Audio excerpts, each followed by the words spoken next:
Buenas tardes, en esta segunda parte vamos a ver el video Aprendiendo del error realizado por la Organización Mundial de la Salud y el análisis sobre la administración incorrecta del citostático vincristina por vía intratecal. Estudiando los errores y aprendiendo de ellos, se intenta encontrar un modo de prevenirlos en el futuro. Mi nombre es Patricia Pérez Varga, trabajo en Fundaleu en el área de preparación de citostáticos. Los objetivos educacionales son describir los conceptos fundamentales relacionados con la seguridad del paciente, analizar la serie de errores que llevaron a la administración incorrecta de vincristina y analizar los 5 factores que pueden reducir el error en la atención médica. Seguridad del paciente. Según la OMS, lo define como una disciplina de la atención de salud que surgió con la evolución de la complejidad de los sistemas de atención de salud y el consiguiente aumento de los daños a los pacientes en los centros sanitarios. El objetivo es prevenir, reducir los riesgos, errores y daños que sufren los pacientes durante la prestación en la asistencia sanitaria. En la última actualización, en agosto de 2019, la OMS refiere que la seguridad del paciente es un grave problema de la salud pública mundial y se estima que el riesgo de morir en un viaje de avión es de 1 sobre 3 millones. En cambio, el riesgo estimado de morir por un accidente médico prevenible mientras se recibe asistencia médica es de 1 sobre 300. La industria con mayor riesgo percibido, como la aviación y la nuclear, tiene un historial de seguridad mucho mejor que el de la atención sanitaria. Como podemos ver, el riesgo de morir por un accidente médico prevenible mientras se está recibiendo asistencia médica es 1 sobre 300. Ahora vamos a ver, de acuerdo a la última actualización de la OMS en agosto de 2019, los 10 datos sobre la seguridad del paciente. Lo vamos a ir enunciando, ya que esto va a quedar en el Classroom en PDF para que lo puedan ver con detenimiento. El primero de los datos sobre seguridad del paciente es que 1 de cada 10 pacientes sufre daños mientras recibe atención hospitalaria. El segundo dato, los eventos adversos por falta de seguridad en la atención son probablemente una de las 10 causas principales de muerte y discapacidad en el mundo. El tercero, 4 de cada 10 pacientes sufren daños en la atención primaria y ambulatoria. El cuarto dato, al menos 1 de cada 7 dólares canadienses se gasta en tratar daños sufridos por los pacientes en la atención hospitalaria. El costo total estimado de los daños asciende en estos países a billones de dólares estadounidenses cada año. Quinto, invirtiendo en seguridad del paciente se puede conseguir ahorros significativos. Una mayor implicancia de los pacientes es fundamental para una atención más segura. Involucrar a los pacientes no es caro y representa un buen valor. Si se hace bien, puede reducir la carga del daño hasta un 15%, ahorrando miles de millones de dólares cada año, lo que supone una muy buena rentabilidad de la inversión. O sea, tratar de que los pacientes tengan una implicancia en su tratamiento. Eso disminuiría el riesgo de sufrir un daño durante su atención.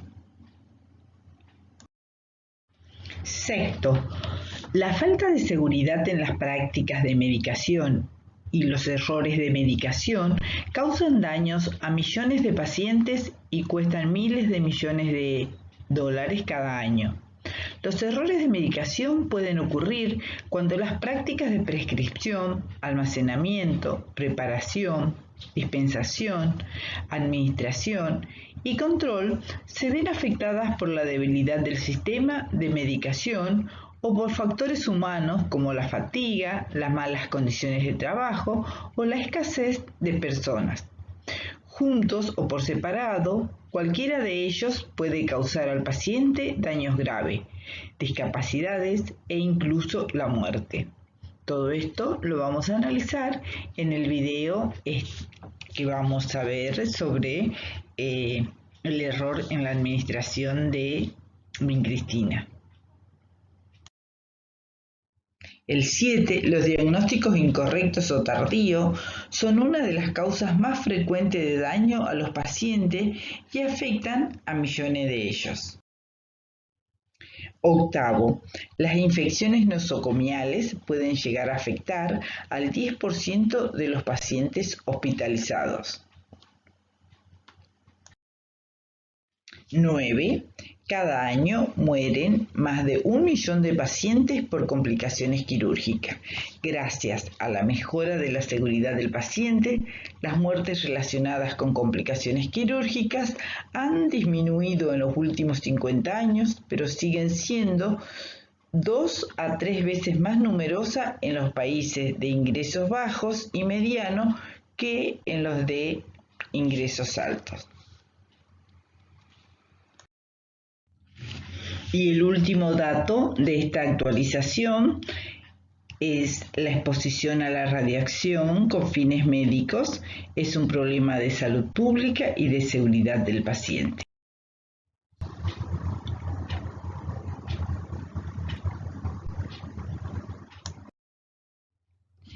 Primero vamos a definir qué es un error de medicación. Un error de medicación es cualquier incidente prevenible que puede causar daño al paciente o dé lugar a una utilización inapropiada de los medicamentos. En el análisis de este video, lo primero que nos preguntamos, ¿quién es el responsable de la tragedia? Y responderíamos el Dr. Campbell, quien se equivocó al inyectar la vincristina en la columna del paciente, pero en realidad fue una cadena de acontecimientos que si se hubiera identificado oportunamente se podría haber evitado este trágico desenlace.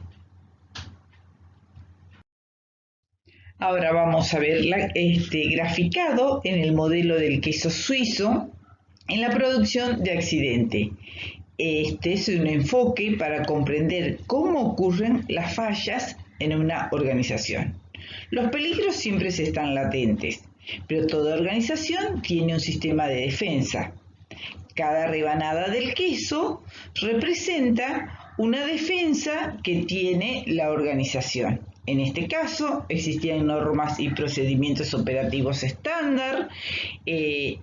También se hace enfoque en la comunicación y trabajo en equipo. Existían normas sobre el etiquetado correcto, registros médicos precisos, el lugar donde se guarda la medicación de alto riesgo, participación y perspectiva del paciente. Estas fallas activas son cometidas por las personas que están en contacto directo con el paciente o sistema. Y los errores latentes son las fallas en el diseño de la organización y que estaban presentes mucho antes que se produzca el accidente. Por ejemplo, el farmacéutico envió la vincristina junto con el metrotrexato, violando la norma de procedimientos operativos estándar. La comunicación y trabajo efectivo también fue violada, ya que había sobrecarga de trabajo, la comunicación no era muy buena. En el registro correcto y etiquetado del medicamento, todo lo que podía haber ido mal fue realmente mal. Por eso los huecos estos que se muestran en la rebanada del queso son las fallas de la organización. Y cuando estas fallas se alinean, se produce el error, que en este caso es un error irreversible y fatal. Vamos a analizar los 5 factores que, de haberse cumplido, podrían haber evitado este error en la administración de la medicación con un final fatal. El primero es el cumplimiento de normas y procedimientos operativos estándar. Garantizar una formación válida y actualizada. Comunicación y trabajo en equipo eficaz entre trabajadores de la salud o del equipo de trabajo. Etiquetado correcto de medicamentos y registros médicos precisos. Participación y perspectiva del paciente. Y las conclusiones.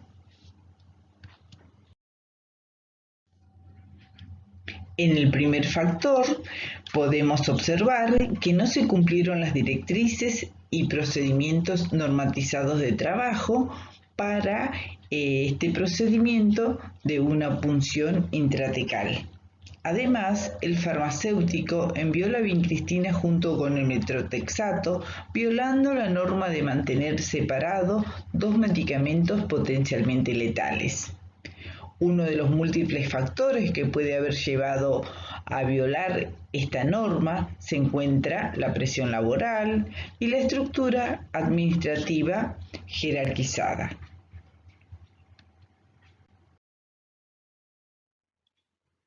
No se respetó la norma de que la vincristina no se debe guardar con otros medicamentos en el mismo refrigerador, que no se debe administrar la vincristina con otros medicamentos.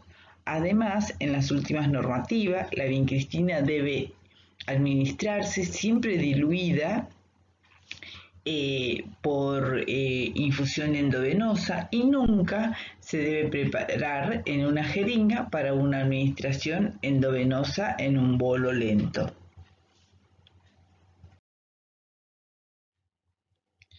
En el segundo factor, que es garantizar una formación válida y actualizada, se requiere la presencia de una enfermera profesional, especialista en quimioterapias y que la administración del medicamento sea en una sala especial. Debemos tener en cuenta que tanto enfermería como los médicos deben estar altamente capacitados en este procedimiento, ya que las quimioterapias son drogas peligrosas y un error puede causar un daño fatal como el que se muestra en este video. Por ejemplo, el Dr. Campbell no se le debió permitir administrar la quimioterapia, ya que no se había confirmado que tenga las aptitudes necesarias para este procedimiento. Sin embargo, se convenció a la enfermera para que lo autorizara a hacerlo. Aunque había normas, no se cumplieron.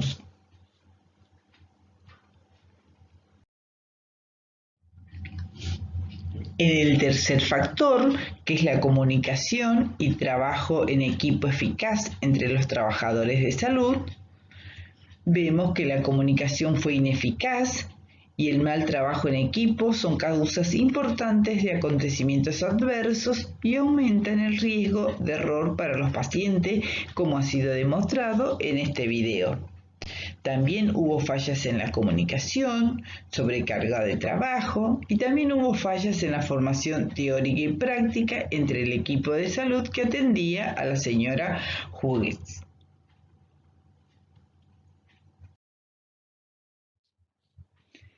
En el cuarto factor, debemos tener en cuenta que el etiquetado correcto de los medicamentos, el almacenamiento, que sean dispensados correctamente, como así también la precisión de las historias clínicas, son indispensables para proteger al paciente de daños potencialmente mortales.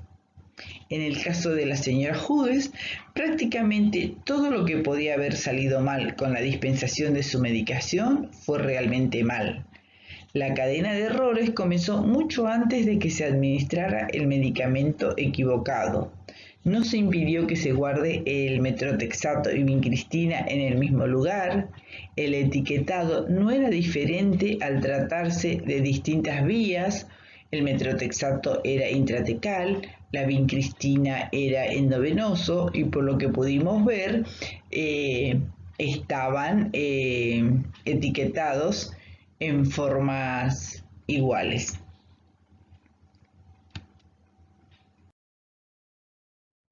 Y el quinto factor es la participación y perspectiva del paciente. Los pacientes son a menudo los menos implicados en su tratamiento. En el caso de la señora Hughes, podría haber dado cuenta de que se le estaba administrando la medicación incorrecta. Es responsabilidad del hospital este procedimiento, pero si hubiera participado activamente en su tratamiento, podría haber evitado este trágico desenlace. Por eso se debe fomentar la iniciativa para involucrar a los pacientes en su tratamiento. Muchas veces hemos visto que el paciente que conoce su tratamiento, cuando ve colgado algún sachet, te puede decir, siempre me administran esta medicación que era color roja y ahora es azul porque ese paciente está involucrado en su tratamiento y está evitando un error que podría causarle un daño importante para su salud. Por eso debemos fomentar la iniciativa de involucrar a los pacientes en sus tratamientos. En conclusión, el ciclo de investigación en seguridad del paciente es medir el daño, comprender las causas que generaron ese daño, identificar las soluciones, evaluar el impacto que causó ese daño para poder trasladarlo a la práctica. Las estrategias de actuación es analizarlos y aprender sobre los mismos, identificando el suceso, reparando el daño, buscando los factores que llevaron al error en el sistema de salud para rediseñarlo en función de este análisis, teniendo en cuenta, como les dije al comienzo, que estudiando los errores y aprendiendo de ellos, se intenta encontrar un modo de prevenirlos en el futuro. Para finalizar, no debemos olvidar que la vincristina es un agente quimioterapéutico ampliamente utilizado. Solo debe administrarse por vía intravenosa y nunca por ninguna otra vía. Según los reportes de la OMS, durante los últimos 35 años, este error se ha informado aproximadamente 55 veces en una variedad de entornos internacionales.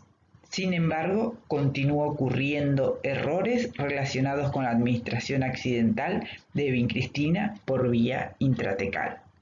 Por lo que este video nos lleva a reflexionar para que este error fatal no vuelva a ocurrir.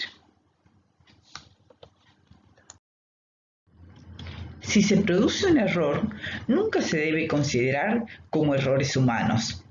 No se trata de buscar quién causó el error, sino de analizar qué circunstancias motivaron el error. Los errores de medicación se producen por fallos en el proceso de utilización de los medicamentos y se debe analizar como errores del sistema y nunca se deben considerar como errores humanos.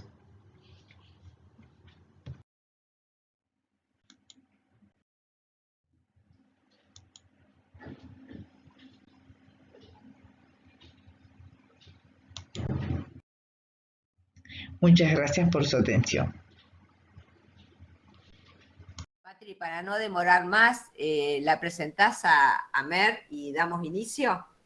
Bueno, sí, con esta primera clase, que es Introducción a la Problemática del Cáncer, tenemos a la docente, a la especialista, licenciada Mercedes Sánchez, es especialista en oncología y especialista en enfermería hematológica.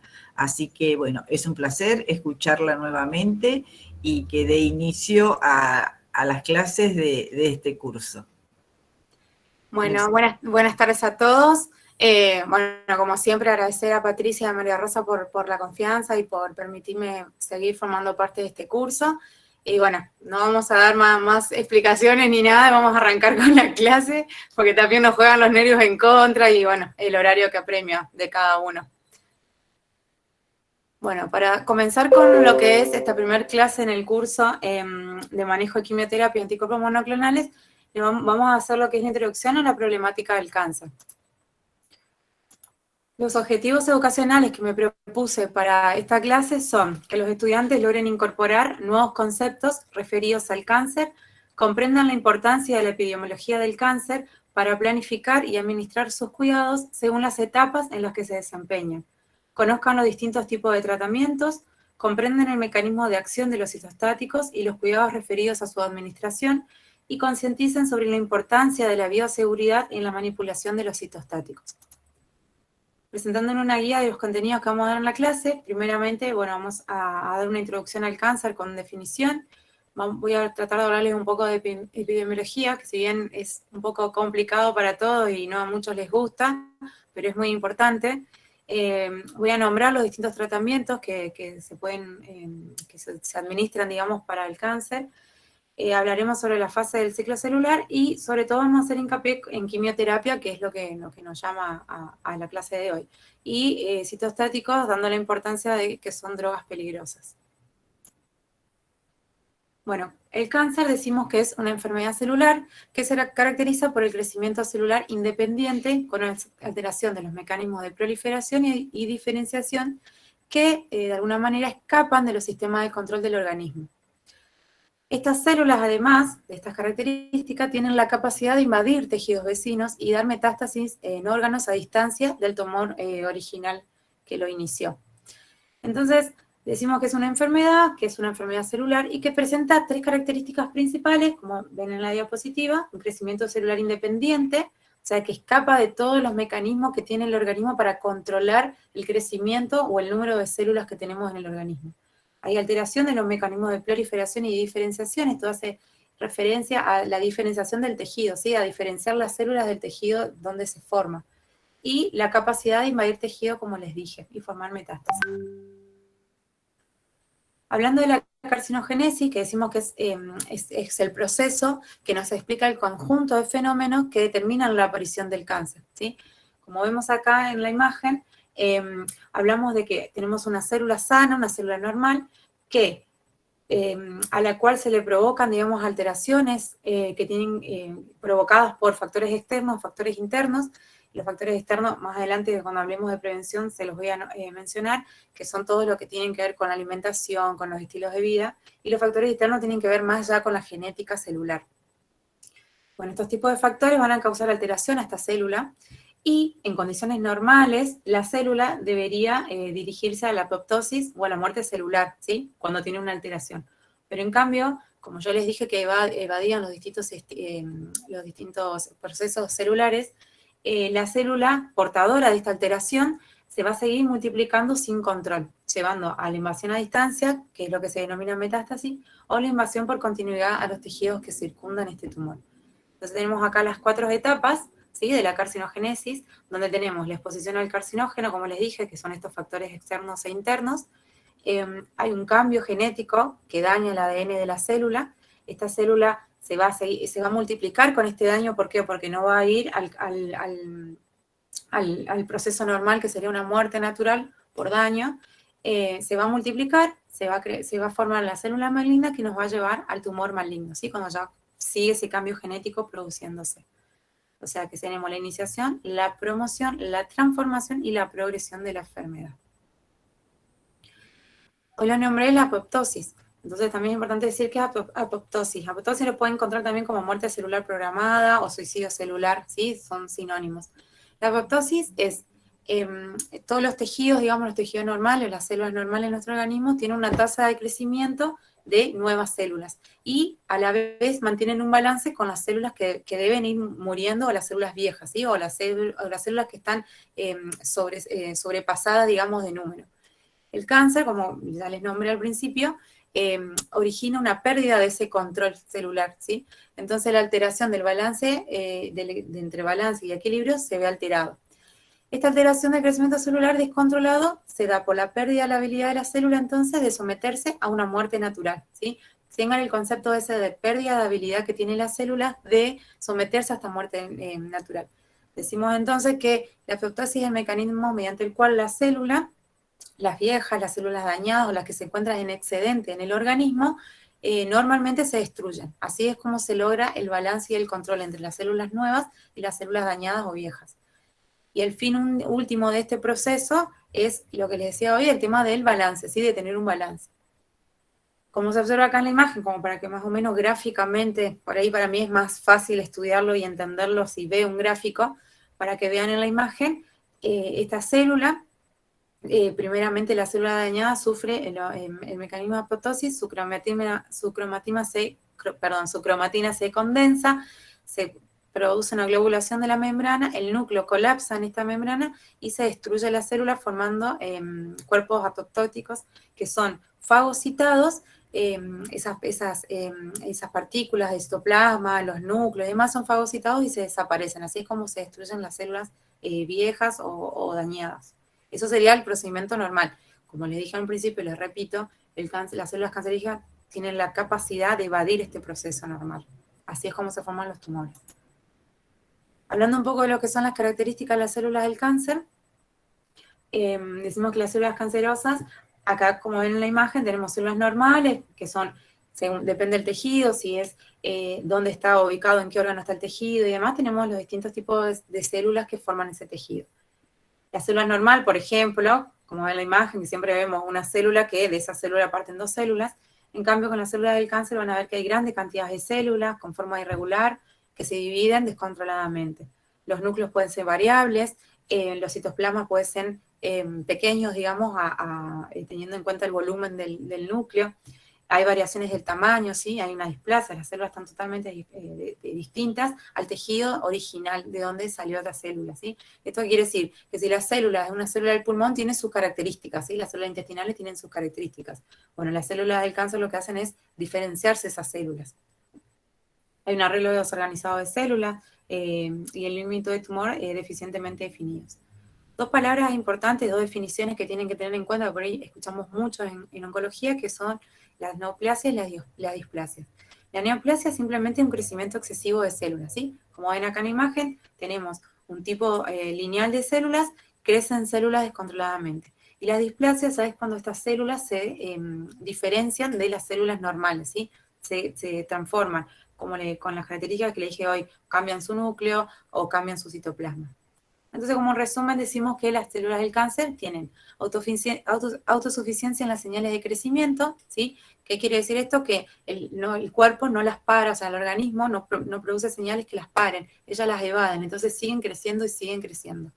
Insensibilidad a las señales inhibitorias del crecimiento, este stop que le digo, las células no las tienen o lo evaden. Evasión de la apoptosis, que ya les expliqué. Potencial replicativo limitado, porque se siguen replicando este ADN dañado, estas células que tienen este ADN dañado se siguen replicando. Hay una angiogenia mantenida, más adelante les voy a hablar de angiogenia, que es la producción de nuevos vasos. Estos nuevos vasos van a alimentar a esta formación celular que se está armando. Capacidad para invadir y metastizar, como les dije. Ahora les voy a explicar también cómo se metastiza. Y defectos en la reparación del ADN, porque el organismo, a medida que se van por ahí causando alteraciones en la célula, el organismo puede solucionarla, modificándola o directamente llevando la apoptosis a las células. Bueno, estos defectos no se pueden reparar en el caso del cáncer. Así es como el cáncer prolifera. Bueno, crecimiento tumoral. Podríamos hablar de dos tipos de propagación, una local, en el principio de la clase les dije, local y a distancia, ¿sí? Local es cuando simplemente las células evaden los tejidos subyacentes a donde se comienza a anidar el tumor. En cambio, la propagación a distancia se hacen células malignas, se desprenden de este tumor y a través de los vasos sanguíneos, de los vasos linfáticos, se siembran a otras cavidades corporales.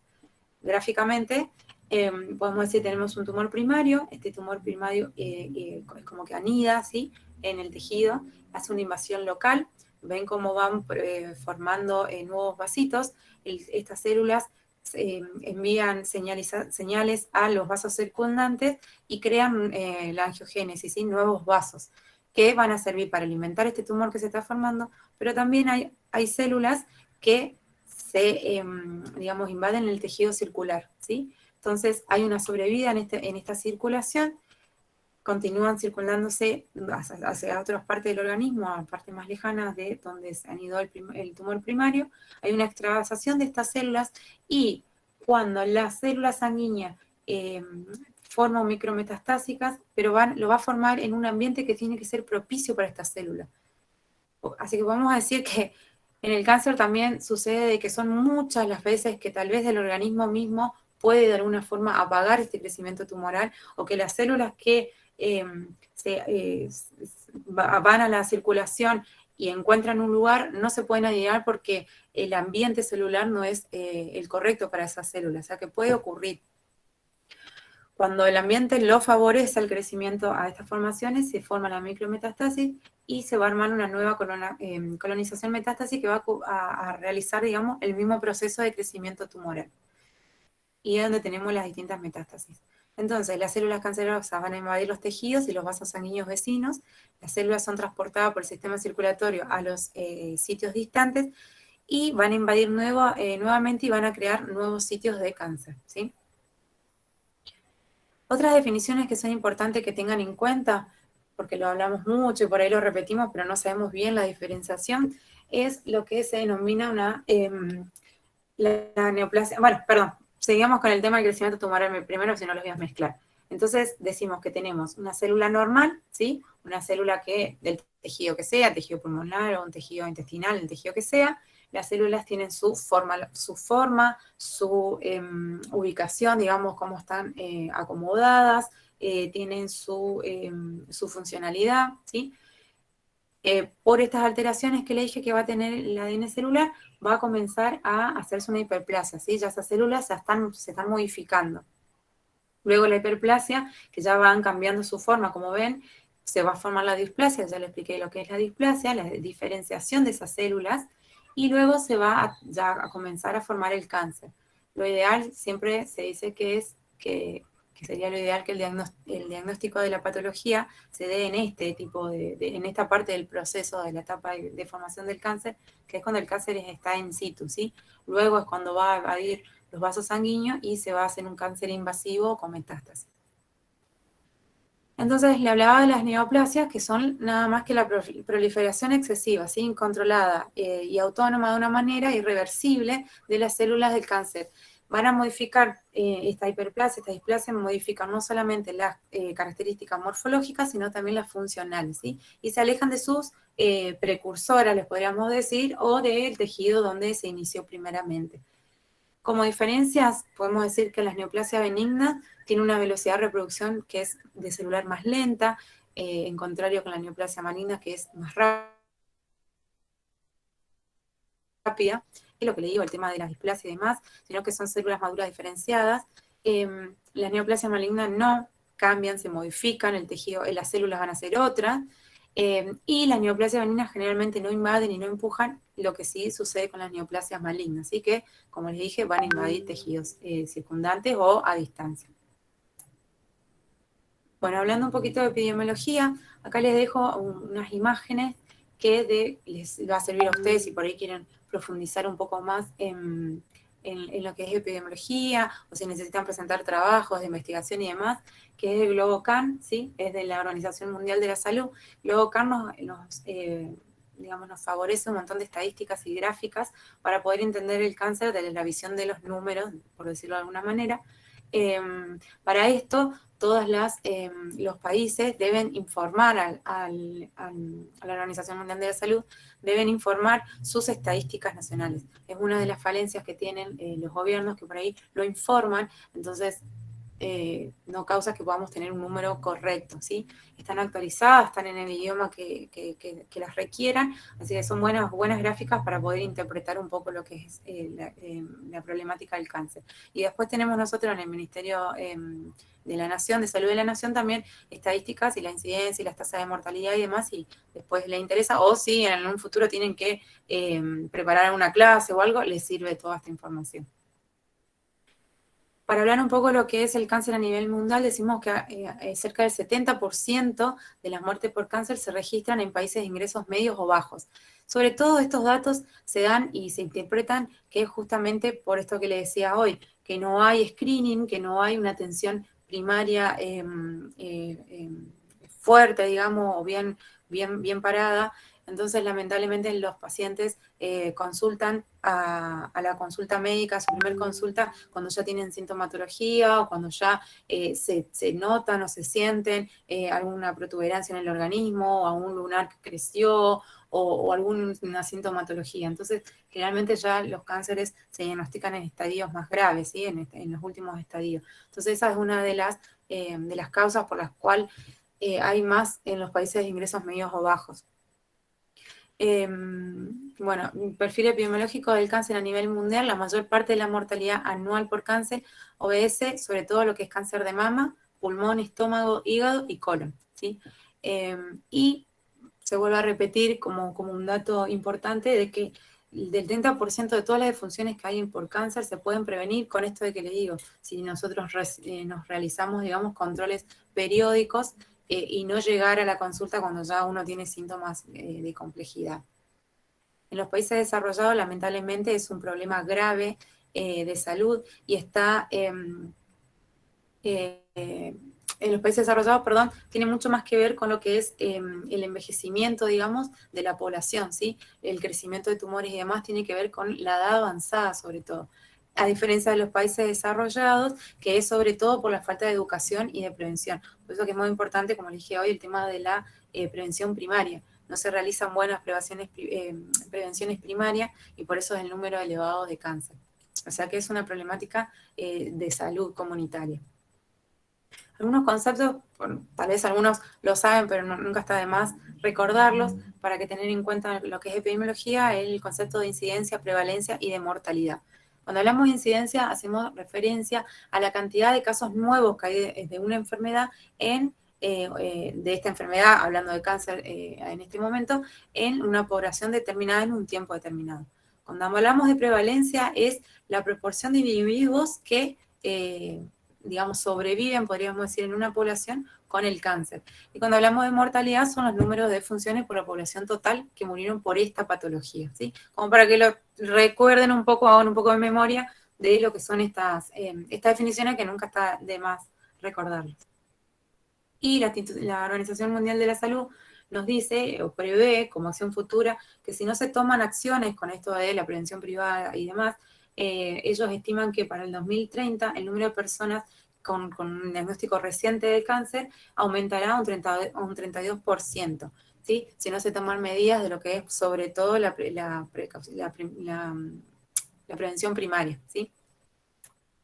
Bueno, teniendo en cuenta hombres y mujeres, en el hombre a nivel mundial la incidencia de cáncer se da en lo que es cáncer de próstata, sobre todo secundado por lo que es cáncer de pulmón, ¿sí? Estas imágenes son tomadas de GloboCan, como les dije al principio, y como ven están bien diferenciadas, se pueden dividir también por continente o por el mismo país. Y teniendo en cuenta la mortalidad, a diferencia de la incidencia del diagnóstico, la mortalidad se da por los cánceres de pulmón y secundada por próstata. Esto lo podemos explicar, ¿sí? Por los tratamientos que tenemos, tanto para cáncer de pulmón o de próstata. Por eso que por ahí vemos la sobrevida tiene mucho que ver también con la patología y que las complicaciones que da la misma. Teniendo en cuenta a las mujeres, aquí la incidencia y la mortalidad es muy notable la diferencia con lo que es el cáncer de mama, sobre todo, y secundado por cáncer de cervix, ¿sí? Sobre todo esos dos, como ven, acá no hay diferencia, incidencia y mortalidad es la misma en el primero y en el segundo lugar. Bueno, como importante que lo venía haciendo la introducción, lo que es la detención primaria, qué importante es para nosotros como enfermeros la detección primaria. La detención primaria, como les dije cuando les hablé de cómo se forman los cánceres en la carcinogénesis, tiene mucho que ver con los factores externos que nosotros incluimos a nuestro organismo, hablando de hábitos y de los estilos de vida. Entonces, obviamente, ¿cuál sería nuestra función? Promoción de la salud y prevención de enfermedades, modificando aquellos factores que favorezcan la alteración de las células, todo lo que son tóxicos y dañinos para el organismo.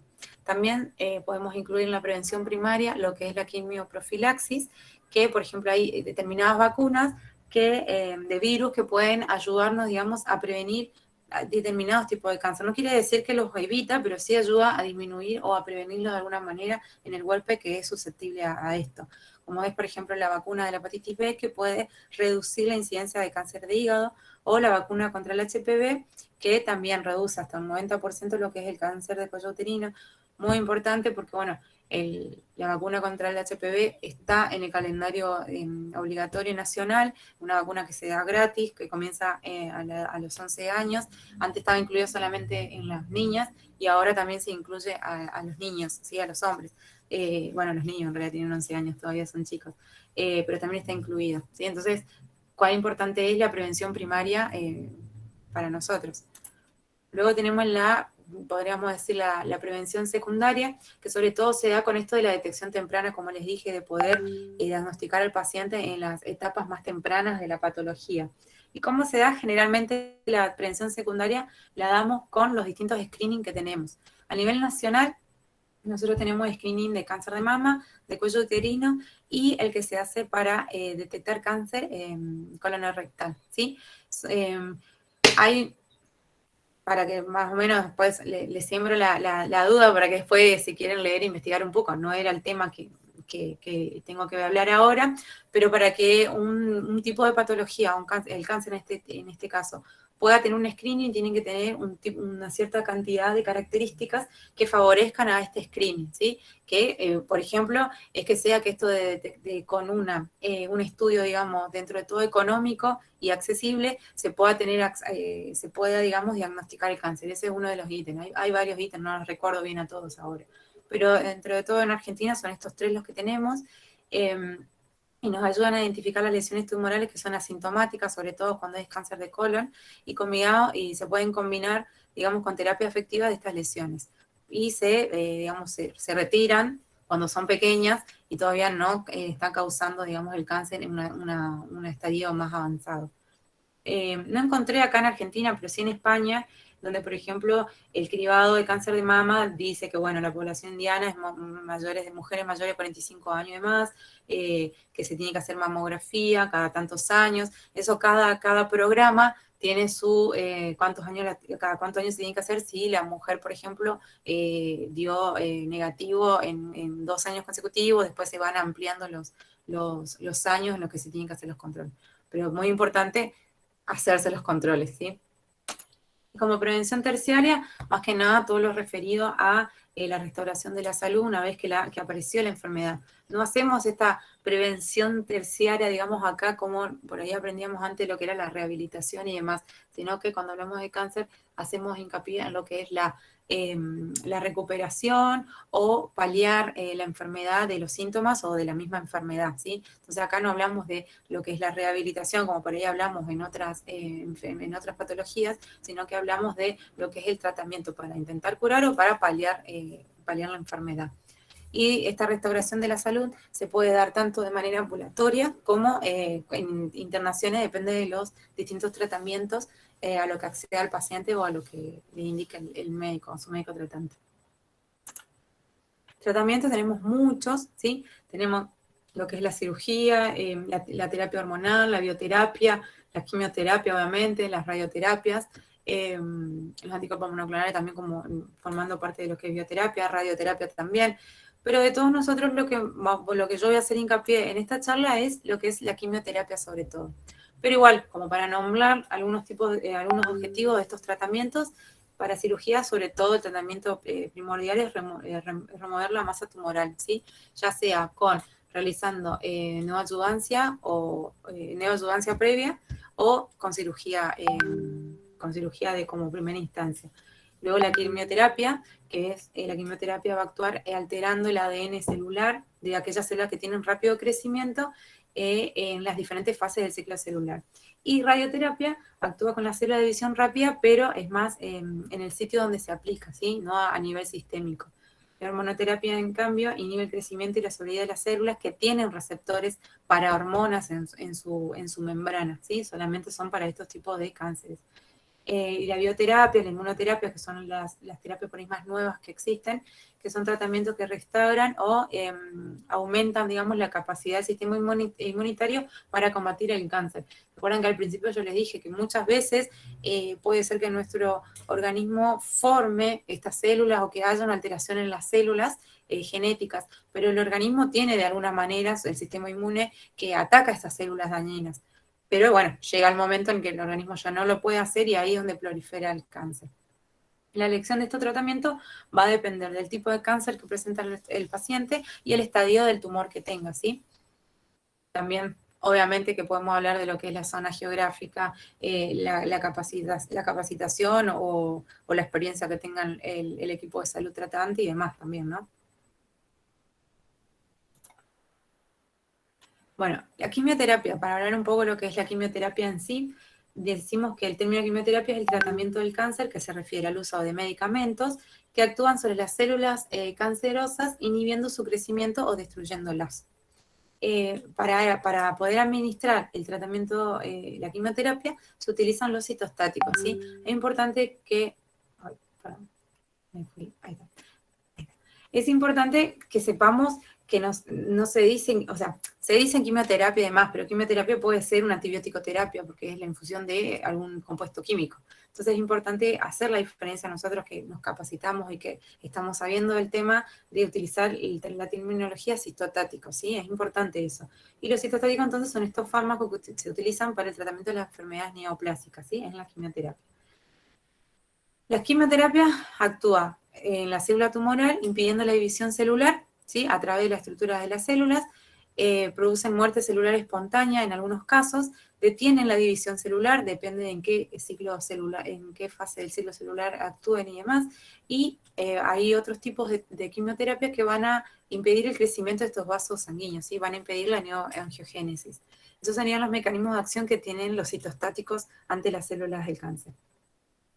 Y como objetivos, yo les dividí en dos partes los objetivos. Por un lado, tenemos los objetivos del tratamiento que tienen que ver con si el objetivo es reducir, por ejemplo, como le dije hoy, el tumor, para luego poder hacerle tratamiento quirúrgico, aplicarle quirúrgico, sería un tratamiento de neoadjuvancia, como ven acá. Si no, sería tratamiento de adjuvancia. Y luego están los tratamientos que se hacen en inducción, que se realizan después de la adjuvancia. Y los otros tipos de objetivos serían curar, controlar o paliar. ¿Sí? Cuando hablamos de curar, hablamos de lo que es detener el crecimiento del cáncer en sí, que más posibilidades, y repito, tienen cuando se diagnostica al paciente en las fases tempranas de la patología, y controlar cuando se trata de evitar o disminuir estas metástasis, ¿sí? Cuando se le diagnostica al paciente en un tumor primario, y bueno, luego de estudios y demás, se trata de ver si hay en alguna otra parte del organismo un tumor secundario, y si no, lo que se hace es controlar para que no llegue a hacer metástasis este tumor. Y paliar, sobre todo, lo que se trata de hacer es aliviar los síntomas, ¿sí? Y favorecer a lo que es la calidad de vida del paciente.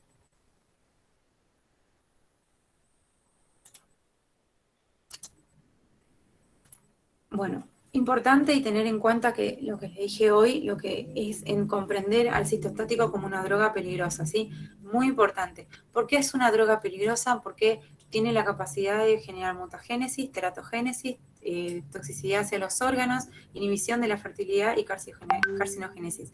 Hay múltiples estudios, yo los voy a dejar en la Classroom, hay múltiples investigaciones donde hablan de la intoxicación que tenemos nosotros, el personal de salud, que manipula estos citostáticos. Y esta manipulación, durante el curso, más adelante, Mariel, si no me equivoco, les da bien yo solamente se los nombro, pero ella le da bien los distintos momentos y demás, pero es durante toda la manipulación del medicamento, ¿sí? Desde la gente de farmacia que los guarda, obviamente, y con mayor riesgo el personal que trabaja preparando los tratamientos, en el momento de la infusión, ¿sí? En todos los momentos de la manipulación de los citostáticos tenemos que tener en cuenta siempre el carácter de peligro, siempre la utilización de guantes, de los EPP necesarios. Uno por ahí no lo mide o no lo ve o no sabe, porque también puede ser que no sepan, o porque uno llega a un lugar donde sabe que tiene que cubrirse, pero el resto de los colegas no lo hace, o no hay protocolos bien escritos, entonces uno lo deja hacer. Eso jamás, ¿sí? Siempre es importante, siempre en todas mis clases siempre hablo de lo que es protocolos, tener protocolos estandarizados, que todos nos manejemos con esos protocolos, ¿sí? Teniendo en cuenta, obviamente, la bibliografía y los distintos tipos de investigación. Entonces es muy importante tener en cuenta que son drogas peligrosas.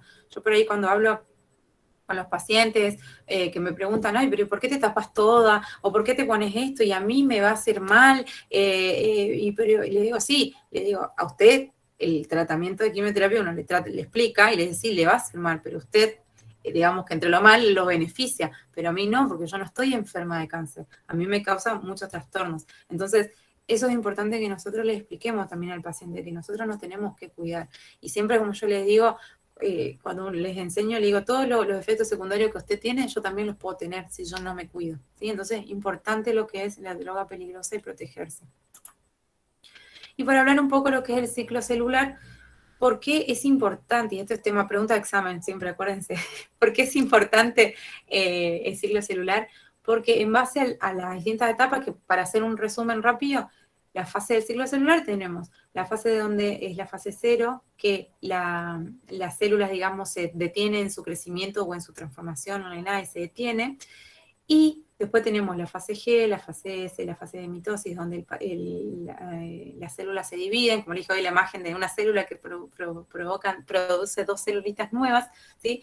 Entonces, tenemos que tener en cuenta que tanto las células del cáncer como las células normales del organismo van a pasar por el mismo proceso celular. Y a esto es lo que viene enganchado con lo que es los efectos secundarios. ¿Por qué? Porque las quimioterapias es un tratamiento no específico. Entonces quiere decir que todas aquellas células del organismo que tienen células normales, ¿no?, del organismo, que tienen una alta producción celular, por ejemplo, las células de la piel, las células las del cabello, las células del tracto digestivo, todas esas células se van a ver dañadas también por la quimioterapia, ¿sí? ¿Por qué? Porque no es un tratamiento específico. Nosotros al administrar el tratamiento al paciente, el citostático va a actuar tanto por las células normales como las células cancerígenas. ¿Por qué? Porque simplemente va a actuar en aquellas que están en fase de división celular y están en mucho crecimiento. A esto lo asociamos para poder entender por qué tenemos los efectos adversos que tenemos con ciertas drogas, ¿sí? Aquellas drogas que van a actuar, sobre todo, que son fase específica y van a actuar en la mitosis, por ejemplo, son las que más nos van a causar lo que es la caída del cabello, la sequedad en la piel, aumento de náuseas y vómitos, ¿sí? A diferencia de por ahí las otras que actúan en otras partes del ciclo celular. Entonces, ¿por qué es importante la quimioterapia? Porque va a tener, comprender, digamos, el ciclo celular en la quimioterapia, porque va a tener su acción no solamente en estas células que se están dividiendo, va a tener acción solamente en estas células que se están dividiendo y no en las células que están en fase 0, ¿sí?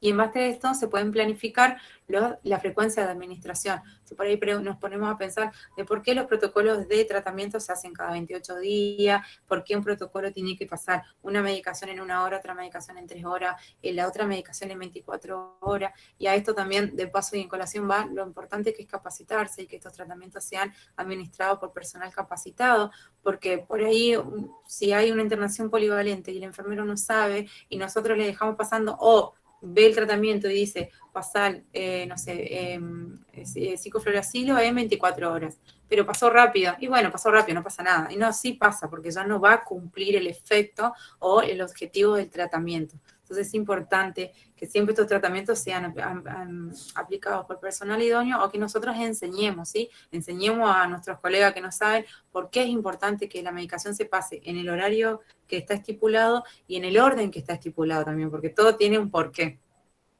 Más o menos es lo único que encontré en la bibliografía y se los dejo. Alrededor de 24 horas es que dura, por así decirlo, el ciclo celular, ¿sí? Entonces, la fase G1 va a actuar en 12 horas, la fase S en 7, o sea, cuánto tiempo demora en pasar de una fase a otra, para explicarme mejor. La fase G2, 4 horas, y la fase de mitosis, 1 hora. Entonces, ahí ustedes hagan memoria que aquellas medicaciones que se va a infundir en 12 horas, 24 horas, van a actuar en todas las fases.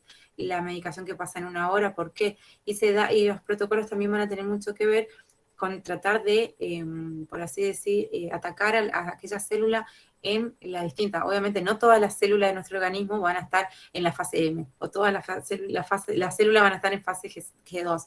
Obviamente que no, por eso es que los tratamientos, digamos, se hacen en ciclos, ¿sí? Los tratamientos o los protocolos están diseñados en ciclos, para tratar de abarcar la mayor cantidad de células en sus distintas etapas celular. Entonces acuérdense, están en rojo, esta pregunta de examen, ténganlo en cuenta, porque es muy importante, sin eso no podemos entender ni siquiera qué es la quimioterapia. Y bueno, otro tema que me tocaba hablar a mí es explicarle un poco lo que es la barrera hematocefálica.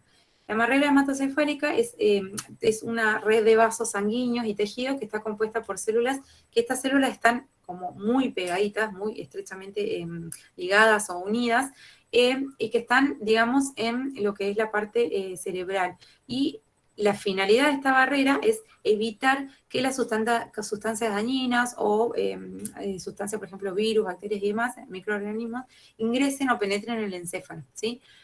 Entonces, como los citostáticos obviamente es una sustancia dañina, como dijimos, más allá de que es una sustancia peligrosa, pero es una sustancia dañina, este citostático no va a poder ingresar a la parte del sistema nervioso central por esta barrera, ¿sí? Entonces, por ende, todos aquellos pacientes con sintomatología del sistema nervioso central o que tienen como, digamos, como secundarismo, daños en el sistema nervioso central, nosotros no le vamos a poder administrar tratamiento de quimioterapia. Entonces, para poder hacer una perturbación, digamos, en esa barrera hematocefálica, es que nosotros vamos a administrar medicación conocida como nosotros le decimos lo que es la intratecal, ¿sí? La medicación intratecal que se puede administrar es metotrexate y citarabina. También pregunta de examen. A Patricia le gusta mucho esa pregunta. Así que ténganlo en cuenta. Y la perturbación de esta barrera hematocefálica se administra en quirófano generalmente o en una unidad que tenga, digamos, que asegure al paciente que no se va a infectar y demás, o le vamos a causar más daño con este procedimiento. Es un procedimiento que se asimila mucho a lo que es la punción lumbar y donde el médico va a romper, como le digo, esta barrera hematocefálica, introduciendo directamente esta medicación, ¿sí? Para que llegue al sistema nervioso central. Y bueno, terminando ya la clase y como conclusiones, podemos decir que el cáncer es una enfermedad celular, como les dije, que está caracterizada por 3 aspectos importantes: el crecimiento celular independiente, la alteración de los mecanismos de proliferación y diferenciación, la capacidad de invadir tejidos, ¿sí? Eso solamente lo produce el cáncer, ténganlo en cuenta esta capacidad. No vamos a encontrar una célula normal de pulmón en intestino. Si eso ocurre es porque es una célula que está mal, eso no debería estar ahí. Nuestro cuerpo el cuerpo humano es tan organizado y es tan inteligente que eso está mal. Si está mal, estamos hablando de cáncer, algo está mal. Carcinogénesis, un conjunto de fenómenos que determinan la aparición y desarrollo del cáncer. La apoptosis es un tipo de muerte o el proceso, digamos, molecular que conduce a una muerte normal. Y es un método en el cuerpo usa para deshacerse de células innecesarias o anormales, y este proceso puede estar bloqueado por las células cancerosas. Y también se puede llamar muerte celular programada. Como tratamientos, existen varias terapias, distintos tipos de tratamientos que pueden ir, esto no les dije cuando les hablé, pero pueden ir combinados, ¿sí? Se puede hacer radioterapia con quimioterapia, o quimioterapia, como les dije, y luego cirugía, o bioterapia con quimioterapia también. Así que pueden ir combinados o solos, y los objetivos de la aplicación del mismo depende de la estadía de la patología y del tipo de cáncer que tenga nuestro paciente. Y bueno, los citostáticos son drogas peligrosas, ¿sí? Por su capacidad de producir alteraciones genéticas en todos nosotros, en el personal que manipula los mismos, y en todo su proceso, como le dije, en el almacenamiento, en la preparación, en el transporte, en la administración y en la eliminación, que por ahí tampoco le damos mucha importancia a lo que es eliminación. Y los tratamientos y cuidados que administramos a los pacientes, fundamental que siempre deben estar planificados y dependientes de cada paciente, porque si bien existen los protocolos de actuación generalmente se dice, bueno, a ver, este tipo de cáncer de pulmón, con este tipo de célula, en este tipo de estadio, se va a administrar este tratamiento. Ya está, mal que mal, todo protocolizado. Pero aún así nosotros nunca nos debemos olvidar de la individualización de nuestro paciente, ¿sí? Nunca nos debemos olvidar de que ese paciente hay que verlo como como único, digamos. Ese paciente, a diferencia del otro, por más que tengan la misma edad, el mismo diagnóstico, el mismo tratamiento y todo, son dos pacientes totalmente distintos y por eso van a reaccionar al tratamiento también de distinta manera. Bueno, les dejo la bibliografía, igual en el campus también se las va a colgar Patricia la bibliografía para que la tengan. Bueno, esa era toda mi clase. Muchas gracias, Mercedes, excelente, súper clara. Si quieren hacer preguntas, aprovechemos que está la licenciada en vivo, nos va a responder las preguntas. Pueden escribir en el chat también si tienen Si quieren alguna compartir duda. también algo o agregar algo a la disertación, si por ahí hay colegas que también ya trabajan con quimioterapia y demás, también lo pueden hacer. Este es un espacio donde todos aprendemos y todos compartimos lo que sabemos, así que siéntanse en libertad. Siempre le decimos lo mismo, estamos en una instancia de aprendizaje. Por lo tanto, lo mejor que nos puede pasar a veces es equivocarnos, inclusive con hacernos preguntas, porque a partir de eso aprendemos también. Así que tranquilos, si tienen alguna pregunta, alguna duda, pueden escribirlo, pueden abrir sus micrófonos, nos quedan unos minutos todavía.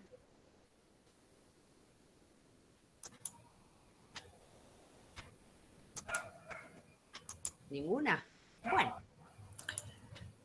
A ver, como para reforzar hablaste sobre la barrera hematoencefálica y quería que les recuerdes bien el tema de la vincristina en forma intratecal, Mercedes.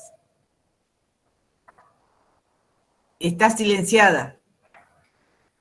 Justamente era la otra parte de la clase de hoy, que bueno, con esto del Zoom no lo pudimos dar, Patricia seguramente después va a subir el video también, de los errores que se causan justamente por podríamos decir que es similar de alguna manera el producto, entonces ahí donde se ocurren errores, y lo letal que son estos errores que se pueden ocurrir por administrar medicación que no corresponde en el tratamiento, ¿sí?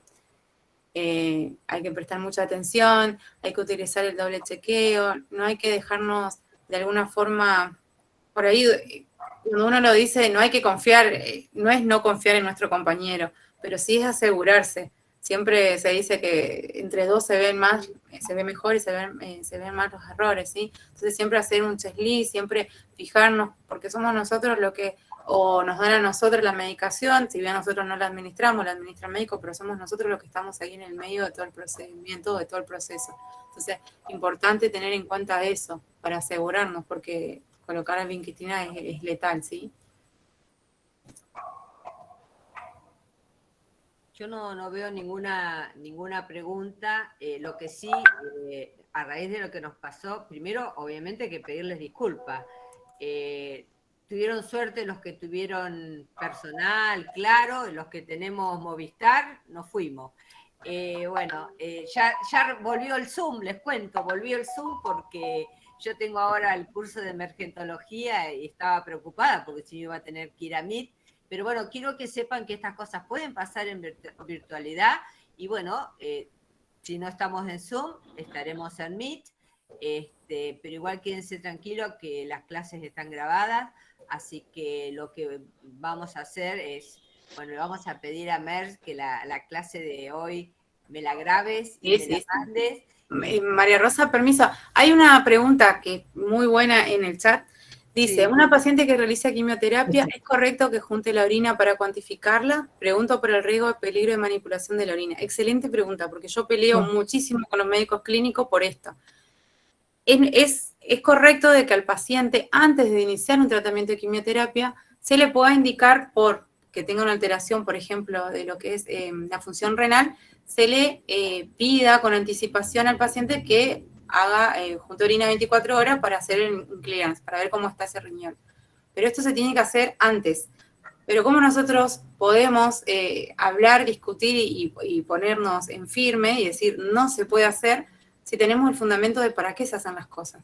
Lamentablemente por ahí pasa que el médico se olvida, no hablo de por ahí del médico tratante, sino que a mí me pasa, por ejemplo, que mi servicio es un servicio polivalente. No tenemos médico oncólogo, entonces vienen pacientes a atenderse a mi servicio, pero no hay ningún oncólogo. Entonces por ahí el clínico se le pasa y cuando ya está con el tratamiento o ya está tomando la medicación, se acuerdan que había que hacer un clearance, entonces te piden después. Bueno, eso no se puede hacer, no se puede cuantificar en blocar. Es muy importante que nosotros enseñemos a nuestros colegas que por ahí no saben de citostáticos, que si el paciente, por ejemplo, tiene que cuantificar blocar o si tiene la capacidad cognitiva el paciente y nos puede ayudar, se le hace una lista, una hoja, se le da una lapicera, se le da un papagayo o un brocal si no tenemos otra cosa, que cuente él en el baño, que tire la orina y largue 2 veces la cadena. Cierre la tapa y largue 2 veces la cadena. Y que él nos cuantifique, ¿sí? Porque por ahí también tenemos mucho trabajo nosotros y no podemos estar todo el tiempo con el paciente, entonces le decimos, anotar acá, cuando termina nuestro turno nosotros vamos y registramos, ¿sí? Pero juntar, no, en ninguna manera. Si el paciente tiene una sonda vesical, lo mismo, si somos nosotros los que vamos a vaciar esa sonda vesical, barbijo, guantes, descartamos la orina en el inodoro, cerramos la tapa y largamos 2 veces el botón de la mochila del inodoro, ¿sí? Pero bajo ningún motivo se puede cuantificar orina.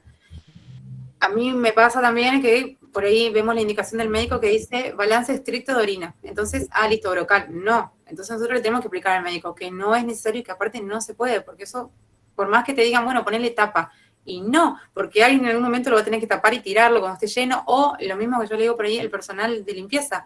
Los mucamos por ahí ven que eso están los brocales en los baños y ellos van y lo vacían porque ellos no saben. Entonces, de ninguna manera. Clearance tampoco, ya está, si no se lo controló antes, ya está con la medicación, ya no se controla más, porque también si hacemos un clearance después de que el paciente ya está con tratamiento, también ponemos en riesgo a nuestros colegas de laboratorio, así que imposible, eso no, muy buena pregunta y no se puede bajo ningún motivo. Muy clara la respuesta. Perdón, entonces, sí, Mayra. ¿no se puede hacer clearance de creatinina a un paciente que está haciendo quimio?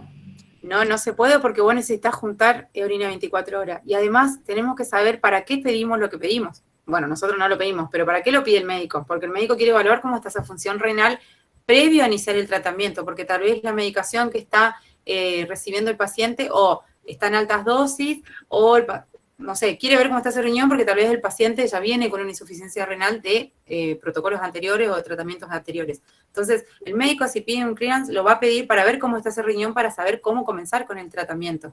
Intratratamiento no sirve hacerlo intratratamiento, porque el paciente ya está haciendo quimioterapia. Y vamos a ver en otra clase que la da la licenciada Reyes sobre... hay una tabla donde especifica, supongamos el metrotexate, se elimina en orina hasta 7 días, el cisplatino, o sea, hay drogas donde nosotros debemos prestar mayor atención porque ya está estudiado el tiempo que tarda en la eliminación. La orina genera vapores y nosotros si no nos protegemos estamos inhalando esa quimioterapia. Así que bueno, les agradezco a todos la paciencia y bueno, comenzamos el curso así un poco agitados, pero por suerte tenemos el material para compartirlo. Bueno, pero Patricia, cuando se empieza mal se termina fantástico. Claro. Sí. Como les dije, algunos de ustedes fue muy considerado para con nosotros. Dijo, bueno, chicos, la docente debe tener 10.000 WhatsApp. Sí, realmente tenía 10.000 WhatsApp y no daba abasto, porque a la vez estaba hablando con Patricia, bueno, estaba hablando con Movistar también, a ver para cuándo se reintegraba el servicio. Ya se reintegró, les cuento, ya volvió. Pero bueno, paciencia, son cosas que pueden pasar, hay un plan A, hay un plan B, si no podemos estar en Zoom porque se le cae a los que tenemos Movistar, a lo mejor algún día se les cae a los que tiene personal, uno no sabe, tendremos el Meet. La única dificultad del Meet es que no podemos hacer grabación para poder subirlo al Classroom, pero bueno, nosotros de alguna manera los docentes volverán a grabar la clase, le vamos a pedir a Mer que nos grabe y pedirle disculpas, pero estamos a disposición de que esto sea lo mejor posible. Así que bueno, muchas gracias. Las instrucciones de recomendaciones que siempre yo les doy para la cursada, creo que ya hoy ha sido demasiado el estresazo de lo que nos ha pasado. Se las daré la próxima. Bueno, acá, Merce, te mandan muchos besos, excelente clase. Gracias a todos. Y bueno, cualquier cosa nos escriben por el Classroom, nosotros estamos todo el tiempo leyendo, cualquier duda que tengan, aporte o algo que quieran aportar, lo pueden hacer, están libres. Y bueno, los veo más adelante, en otras clases. Sí, Merce la tenemos en varias clases, así que la vamos a seguir viendo.